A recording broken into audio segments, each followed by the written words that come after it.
महिलाओं के विरुद्ध अपराधों से निपटने के लिए हरियाणा प्रदेश के अंदर हमने 33 महिला थाने वो भी स्थापित किए हैं। और इसी प्रकार बेटियों की शिक्षा के लिए हमने कदम उठाते हुए हरियाणा प्रदेश के अंदर 10 वर्षों में हमारी सरकार ने पिछले 80 नए राजकीय महाविद्यालय खोलने का काम किया है, जिनमें से हमारे 33 महाविद्यालय ये बेटियों के लिए हमने खोले हैं, जिसका लाभ हमारी हजारों बेटियों को इन कॉलेजों के अंदर मिल रहा है। मुझे ये भी खुशी है कि हम बहन बेटियों की शिक्षा, स्वास्थ्य, सुरक्षा, स्वावलंबन और सशक्तिकरण के लिए हमारी सरकार निरंतर काम कर रही है। आज ये पवित्र पर्व तीज का महोत्सव भी है। इसी श्रृंखला में इस कड़ी में यह सिर्फ एक सरकारी कार्यक्रम नहीं, बल्कि यह हर एक परिवार का ये कार्यक्रम है। आप सभी मेरे परिवार के हिस्सा हो। मुझे खुशी है कि आज आपके साथ इस खुशी में पल साझा मैं आपके साथ मिलकर के यहां कर रहा हूं। ऐसे आयोजनों से हमें आपस में जुड़ने और एक दूसरे को समझने का ये अवसर मिलता है। मैं तीज के इस पावन अवसर पर मैं ये भी कहना चाहूंगा कि तीज का यह त्योहार सीधे ही हरियाली से जुड़ा हुआ है और हरियाली पेड़ पौधों से आती है। हम पेड़ लगाएं तभी सावन में हरियाली आएगी और तीज का महोत्सव हम खुशियां से मनाएंगे। हमें आज ये संकल्प लेना चाहिए कि एक पेड़, जो आदरणीय मोदी जी ने कहा है, एक पेड़ मां के नाम, उसके साथ हम बहनों को जुड़ करके एक पेड़ अवश्य लगाना चाहिए। मुझे ये भी खुशी है कि आज जब मैं आप लोगों के बीच में आया हूं कि आज यहां पर मुझे आपके बीच में कुछ घोषणाएं हैं जो यहां पर आज बहनों के लिए करने का हम सभी जानते भी हैं और हम सबको मालूम भी है, जिसका मैंने अभी जिक्र किया था कि देश के यशस्वी प्रधानमंत्री आदरणीय नरेंद्र मोदी जी जब हरियाणा के अंदर आए थे, उन्होंने राष्ट्रव्यापी अभियान की शुरुआत यहां से शुरू की थी, बेटी बचाओ बेटी पढ़ाओ। और इस अभियान के तहत 10 साल पूरे हो चुके हैं। प्रदेश में इसके काफी अच्छे परिणाम हमारी सरकार में ये देखने को मिले हैं। अब हम इस अभियान को और अधिक गति देने के लिए आज एक लाडो सखी योजना का हम शुभारंभ कर रहे हैं। इससे हमारी जो गर्भवती बहनें हैं उनकी देखभाल के लिए हमारी लाडो सखी को लगाया जाएगा और लाडो सखी हमारी आंगनवाड़ी कार्यकर्ता, आशा वर्कर, हमारी एएनएम की बहनें होंगी और ये उनकी हमारी बहनों की रक्षा सुरक्षा देखरेख करेंगी। अब इनकी देखरेख में गर्भवती महिलाओं का प्रवास तक उन बेटियों को पैदा होने पर हर पल हमारी लाडो लक्ष्मी वो देखरेख करेगी और उसके लिए हरियाणा सरकार हमारी इन लाडो जो सखी योजना के तहत आज बहनों को लगाया गया है, उनको 1000 रुपया प्रोत्साहन के रूप में हरियाणा सरकार देगी। आज इसकी मैं घोषणा करता हूं। और हमारी आंगनवाड़ी में काम करने वाली बहनें भी यहां बैठी है। हम आंगनवाड़ी को नवीनतम तकनीक से लैस कर रहे हैं। आज से मैं इसमें बढ़ते कदम डिजिटल बाल कार्यक्रम की शुरुआत की घोषणा करता हूं। यह कार्यक्रम आप आंगनवाड़ी कार्यकर्ताओं के नन्हे बच्चों की देखभाल और शिक्षा में ये मदद करेगा। हमने अपने संकल्प पत्र में ये भी कहा था कि महिलाओं को अतिरिक्त प्रोत्साहन देकर के राज्य में स्टार्टअप्स में भागीदारी 45 से 60% बढ़ाई जाएगी। मुझे आपको यह बताते हुए खुशी भी हो रही है कि हमारी नई पहलों और अच्छे माहौल में से हरियाणा में महिलाओं के नेतृत्व में स्टार्टअप 50% हो गए हैं। इस गति को और तेज गति लाने के लिए आज कुछ और पहलों की मैं यहां पर घोषणा करता हूं। हरियाणा स्टार्टअप्स नीति में 50% हमारी लाभार्थी महिलाओं के नेतृत्व वाले स्टार्टअप होंगे। आज इसकी मैं घोषणा करता हूं।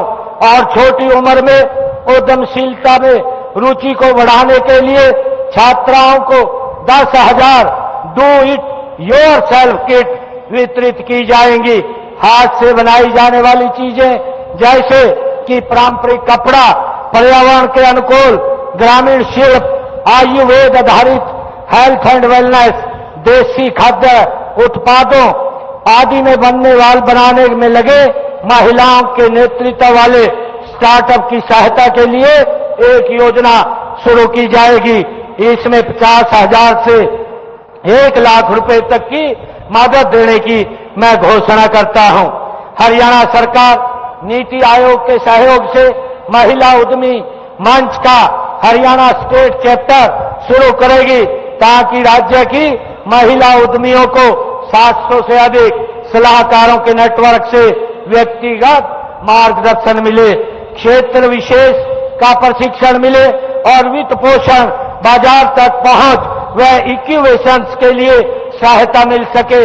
नई औद्योगिक क्षेत्रीय नीतियों के तहत हरियाणा सरकार राज्य में महिलाओं के रोजगार को बढ़ावा देने के लिए हरियाणा की महिलाओं को रोजगार देने वाली इकाइयों को अतिरिक्त सब्सिडी देने के भी मैं आज घोषणा करता हूं। राज्य की महिला उद्यमियों की व्यापक भागीदारी को प्रोत्साहन करने के लिए सार्वजनिक खरीद मानदंडों में भी छूट प्रदान की जाएगी। मैं ये भी घोषणा करता हूं कि अब हरियाणा विकास खंड में जो हमारे खंड हैं उन खंडों में एक राशन डिपो आज से इसकी शुरुआत हो रही है। हमारी स्वयं सहायता समूह की बहनों को एक डिपो दिया जाएगा ताकि वो उनकी भागीदारी गांव की विकास और व्यवस्था और पारदर्शिता में उनकी ये भागीदारी बढ़ेगी। और आज जो हमारे असीम जी ने भी यहाँ पर मांग पत्र रखा है, इन्होंने कहा है कि सेक्टर 10 में स्पोर्ट्स स्टेडियम में सिंथेटिक ट्रैक बनाने की बात ये असीम जी ने कही है। आज हरियाली इस उत्सव के अवसर पर मैं ये घोषणा करता हूं कि सेक्टर 10 में स्पोर्ट्स स्टेडियम में सिंथेटिक ट्रैक वो बनाया जाएगा। भूमि उपलब्धता के आधार पर जैसा असीम जी ने कहा है कि यहां मोटर मार्केट को स्थानांतरित किया जाए। भूमि अगर उपलब्ध होती है तो मोटर मार्केट को कहीं बाहर दूसरी जगह स्थानांतरित करने की भी मैं घोषणा करता हूं। अंबाला शहर के जो कहा गया है, एक मांग रखी गई है कि सेक्टर 23 में नया फायर स्टेशन बनाया जाए, इसकी भी बनाने की मैं घोषणा करता हूं। और प्राथमिक स्वास्थ्य केंद्र नंगल में एक अतिरिक्त ब्लॉक का निर्माण करने की बात कही है। मैं इसके प्राथमिक स्वास्थ्य केंद्र नंगल में भी एक अलग ब्लॉक बनाने की घोषणा करता हूं। इसके लिए 4 करोड़ रुपया मैं देने की भी घोषणा करता हूं। और अंबाला शहर में डॉक्टरों के रहने के लिए उनके रिहायशी आवास बनाने की जो बात कही गई है, इसके लिए भी मैं 20 करोड़ रुपया देने की घोषणा करता हूं। और हमने कहा है कि हरियाणा प्रदेश में स्वास्थ्य सुविधाओं को चुस्त दुरुस्त करने के लिए हर जिला के अंदर हमने अभी अपने जो बजट भाषण था उस बजट भाषण के अंदर भी मैंने इस बात की घोषणा की थी कि हम हर डिस्ट्रिक्ट लेवल के ऊपर एक अत्याधुनिक सुविधाओं से सुसज्जित हमारा एक जिला अस्पताल होगा जहां पर हर व्यक्ति आकर के अपना अच्छे से इलाज करा सकता है। जल्दी ही हरियाणा प्रदेश के अंदर हम इन हॉस्पिटल्स के अंदर जहां जहां ये सुविधाएं हो गई है उनकी हम घोषणा करने वाले हैं। और जो एक और मांग रखी गई है, सेक्टर 24 अंबाला शहर में 9 MLD की क्षमता का वाटर ट्रीटमेंट प्लांट यहां पर लगाया जाए। यहां पर इसको लगाने के लिए 9 MLD का ट्रीटमेंट प्लांट यहां सेक्टर 24 अंबाला शहर में ये लगाने की मैं घोषणा करता हूं। इसके ऊपर 40 करोड़ रुपए का वो खर्च होगा, ये भी यहां पर लगाया जाएगा। और धूलकोट परिसर में जो मांग रखी गई है कि ये केंद्रीयकृत कार्यालय कर्मचारियों हेतु आवासीय क्वार्टरों की फिजिबिलिटी चेक करवा करके जो मांग की गई है, जो अगर वहां भूमि उपलब्ध होती है तो उसको भी बनवाया जाएगा।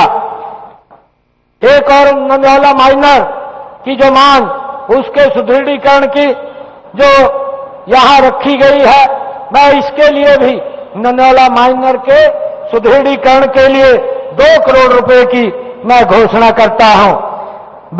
बारिश के सीजन में जो यहां पर मांग रखी गई है कि बाढ़ की स्थिति से निजात दिलाने के लिए अंबाला ड्रेन के मनमोहन नगर वाले भाग को पक्का करवाने का ये मांग रखी गई है। इसको पक्का करवाने के लिए मैं 10 करोड़ रुपया आज यहां पर देने की घोषणा करता हूं। और SYL के दोनों जो डैमेज पैचेज की रिपेयर के लिए भी मैं 60 करोड़ रुपया मैं यहां पर देने की घोषणा करता हूं। और यहां जो मांग रखी गई है कि मॉडल टाउन रेल के मथुरा नगरी, पुलिस लाइन, प्रेम नगर और विकास विहार, पटेल नगर, लक्ष्मी नगर, जंडली, कांवला, वाटिका सिटी, सेक्टर 9, 10 और मटेड़ी तथा जलबेड़ा वाले भागों को पक्का करने की मांग रखी गई है। इसके लिए भी मैं 35 करोड़ रुपए की आज यहां घोषणा करता हूं। और अंबाला शहर के लिए गांव कांवला में 2 MLD का 1 STP लगवाने की मांग की गई है। इसको भी लगाने की मैं घोषणा करता हूं, जिस पर 1 करोड़ 61 लाख रुपए खर्च आएगा। उपायुक्त कार्यालय कैंप अंबाला में जल भराव की समस्या से मुक्ति के लिए स्ट्रॉन्ग वाटर डिस्पोजल का निर्माण करवाने की यहां मांग रखी गई है। इसके लिए 1 करोड़ 50 लाख रुपए देने की मैं घोषणा करता हूं। ये भी काम पूरा होगा। और अंबाला शहर में जल वितरण योजना का विस्तारीकरण करने की एक मांग यहां पर रखी गई है। इसके लिए 145 करोड़ रुपए यहां पर खर्च होगा। इसको भी मैं देने की घोषणा करता हूं। और पुराना दिल्ली रोड नाले को बरसाती पानी की निकासी के लिए ये पक्का करवाने के लिए 12 करोड़ रुपया मैं देने की यहां पर घोषणा करता हूं। और अंबाला शहर में जो विधानसभा क्षेत्र में PWD की सड़कें हैं, इन सड़कों की जो अभी डिफेक्ट लायबिलिटी के अंदर है, वो 91.45 किलोमीटर की 56 सड़कें हैं। अगर वहां कोई भी दिक्कत आती है तो उसको ठीक करवाने का काम भी वो किया जाएगा। और 53 सड़कें जो 81.86 किलोमीटर की है, उनके ऊपर स्पेशल रिपेयर के लिए मैं घोषणा करता हूं, जिनको 45 करोड़ 25 लाख रुपए की लागत से ये 53 सड़कों का नवीनीकरण किया जाएगा। और जो हमारी 6 सड़कें स्पेशल रिपेयर की है, जो 25.61 किलोमीटर की है, जिनके ऊपर 11 करोड़ 1 लाख रुपए के ये खर्च आएगा, इनको भी जल्दी ही पूरा करवा लिया जाएगा। और एक और जो मांग रखी गई है, मटेड़ी सेखा नंदौड़ा रोड को चौड़ा करने की बात कही गई है। इसके लिए 42 करोड़ रुपए की देने की मैं घोषणा करता हूं। और अंबाला में ओल्ड NH 65 जो 0 से 5 अंबाला के शहरी क्षेत्र में सड़क के सुदृढ़ीकरण का मांग यहां रखी गई है। इसके लिए भी मैं 8 करोड़ रुपया देने की घोषणा करता हूं। अंबाला शहर विधानसभा क्षेत्र में विकास कार्यों के लिए जो गांव के अंदर विकास कार्य है, उनके लिए भी अलग से मैं 5 करोड़ रुपया देने की घोषणा करता हूं। ये सरकार ये तीव्र गति से काम करने वाली सरकार है। मैं आप सबका धन्यवाद भी करता हूं कि आप सबने जिस प्रकार से तीसरी बार ये सरकार को आपने चुना है। ये आदरणीय मोदी जी के नेतृत्व में हमारा संकल्प है कि हम 3 गुना गति से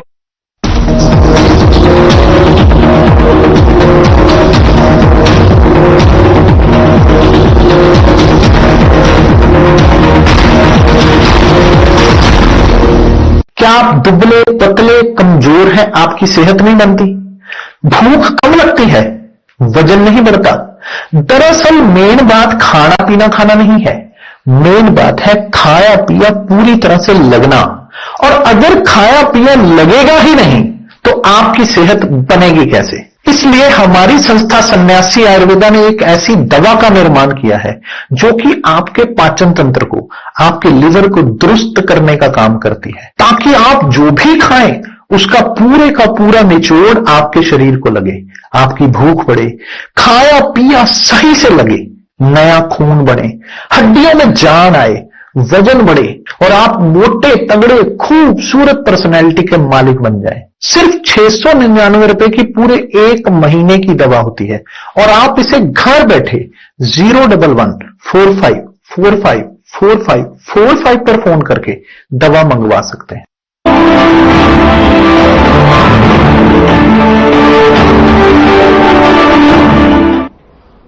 ब्रेक के बाद स्वागत है आपका। खबरों में आगे बढ़ते हैं। बड़ी खबर का रुख करते हैं। अंबाला से बड़ी खबर है, जहां पर तीज महोत्सव कार्यक्रम का आयोजन किया गया है, जहां पर सीएम नायब सिंह सैनी कार्यक्रम में शामिल हुए हैं। तो बड़ी खबर अब तक अंबाला से पहुंचा रहे हैं, जहां पर सीएम नायब सिंह सैनी कार्यक्रम में शामिल हुए हैं। लाड़ू सखी योजना का शुभारंभ किया है, महिला सांस्कृतिक केंद्रों का उद्घाटन भी किया। सीएम सैनी ने हरियाली तीज की बधाई दी। बड़ी खबर आप तक पहुंचा रहे हैं हरियाली तीज से जुड़ी हुई, जहां पर सीएम सैनी ने कार्यक्रम में शिरकत की है और उन्होंने कहा कि हम सबके लिए खुशी का दिन है। हजारों बहन बेटियां हमारे साथ हैं, 5 लाख बेटियों के लिए जो उन्होंने घोषणा की है। महिला सशक्तिकरण पर काम कर रहे हैं, महिला को आर्थिक मजबूती देने का काम किया जा रहा है। बेटी बचाओ बेटी पढ़ाओ को आगे लेकर जाया जा रहा है।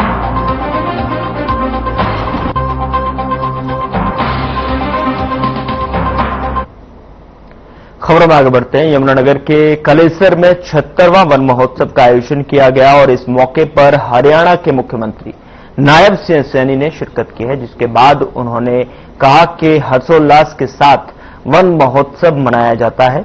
यह सावन मास का महीना है जो प्रकृति के फलने फूलने का महीना है। साथ ही उन्होंने कहा कि प्रदेश में प्रधानमंत्री के विजन एक पेड़ मां के नाम के तहत जो है हर साल 2 करोड़ 10 लाख पौधे लगाने का लक्ष्य रखा गया है और हर नागरिक का दायित्व है कि यदि हमें स्वच्छ वायु और वातावरण चाहिए तो पेड़ अवश्य लगाएं। वहीं उन्होंने कहा कि आज हमें कटाई की तरफ कम और रोपण की तरफ ज्यादा ध्यान देने की आवश्यकता है, जिससे प्रकृति का जो है संतुलन बना रहे। और ये प्रकृति के फलने फूलने का महीना है। ये 76वां वन महोत्सव पहले मोरनी में और अब कालेश्वर में ये हर्षोल्लास के साथ मनाया गया है।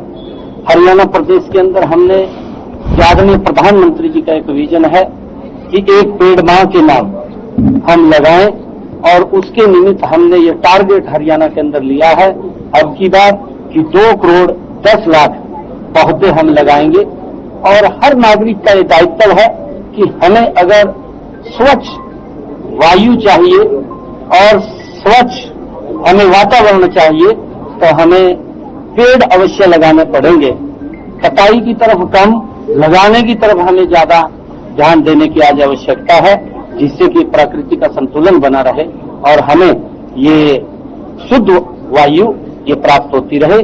आज उसी के निमित्त ही ये 76वां वन महोत्सव का कार्यक्रम का यहाँ पर आयोजित हुआ है।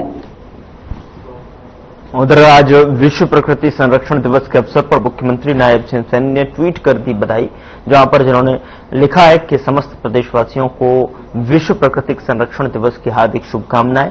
सीएम का मानना है कि प्रकृति हमारी माता है, इसलिए उज्जवल भविष्य और उत्तम स्वास्थ्य के लिए उनका संरक्षण हम सभी का परम कर्तव्य है। और साथ ही उन्होंने सभी को सलाह देते हुए कहा कि पौधारोपण करें, वृक्षों की देखभाल करें और दूसरों को भी इस पुण्य कार्य में प्रेरित करें, ताकि हमारे साथ साथ आने वाली पीढ़ियां भी एक स्वस्थ, समृद्ध और सुंदर जीवन का उपहार पा सकें।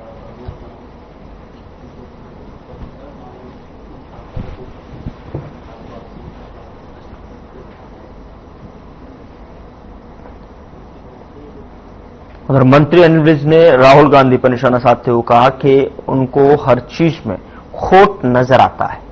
और आपको बता दें कि जो कि डिप्रेशन की निशानी भी है, यही नहीं, उन्होंने कांग्रेस को आड़े हाथों लेते हुए कहा कि राज्य के विधान सभा गठित हुए 9 महीने बीत गए, लेकिन कांग्रेस पार्टी अपना पक्ष का नेता नहीं चुन सकी है, जबकि इसके लिए राहुल गांधी चलकर चंडीगढ़ भी आए, पर आज तक समाधान नहीं हुआ। उनका कहना है कि कांग्रेस में कब जो है किसने इस्तीफा दिया, कौन मंत्री और प्रधान बनाया, हमने कभी नहीं पूछा। इसके साथ ही उन्होंने कांग्रेस की लीडरशिप पर भी सवाल उठाते हुए कहा कि वहां आज कोई किसी लीडरशिप नहीं मान रहा है और इसीलिए विधानसभा में नेता प्रतिपक्ष नहीं है। पूरी पारदर्शिता के साथ सारे पेपर्स करवाए। अभी हरियाणा में कल ही सीईटी का पेपर हुआ है, लगभग 13 लाख बच्चे उसमें अपियर हुए हैं और उनकी सारी सुख सुविधा का ध्यान रखा गया।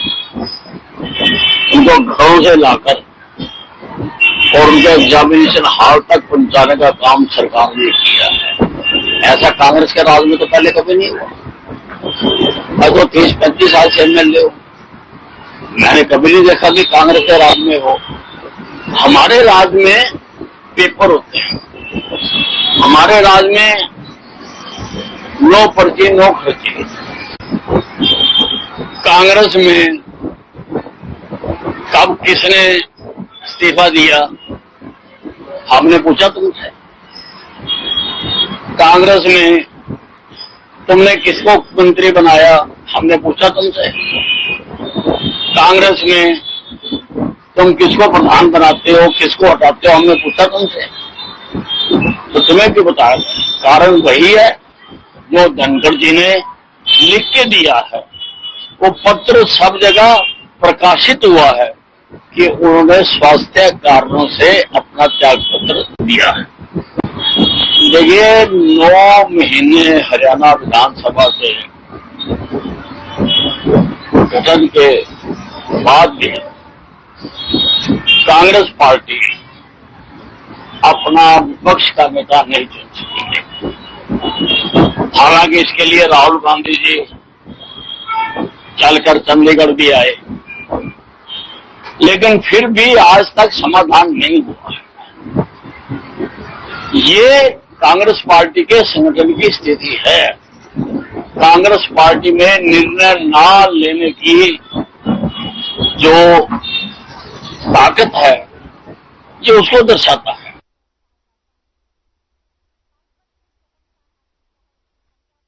शहरी स्थानीय निकाय मंत्री विपुल गोयल ने गुरुग्राम शहर को स्वच्छ बनाने के लिए अधिकारियों की बैठक ली और मंत्री विपुल गोयल ने स्पष्ट निर्देश दिए कि अगले 3 दिन में डोर टू डोर कचरा एकत्रित करने वाली गाड़ियों की संख्या बढ़ाई जाए और इसके लिए सभी एचसीएच अधिकारी अपने अपने स्तर पर 10-10 गाड़ियों की व्यवस्था करें और इस कार्य में नगर निगम के पार्षदों का भी सहयोग लिया जाए। उन्होंने नगर निगम कमिश्नर को निर्देश देते हुए कहा कि इन गाड़ियों में जीपीएस नगर निगम अपने स्तर पर लगाए।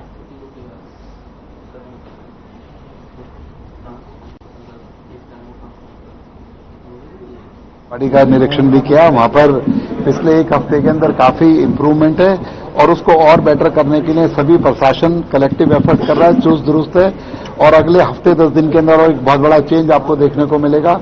जगह जगह पर गुड़गांव के अंदर जो सीएनडी वेस्ट है या अन्य गार्बेज के ढेर हैं, उनके अंदर भी किस तरीके से इम्प्रूवमेंट लाई जाए बड़ी तेजी के साथ, वो सब पर भी आज चर्चा हुई है और मैं समझता हूं कि आने वाले कुछ दिनों के अंदर एक बहुत बड़ा चेंज, परिवर्तन गुरुग्राम के अंदर देखने को मिलेगा और सभी लोग इसके लिए चिंतित हैं और सभी इस पर मिलकर काम कर रहे हैं।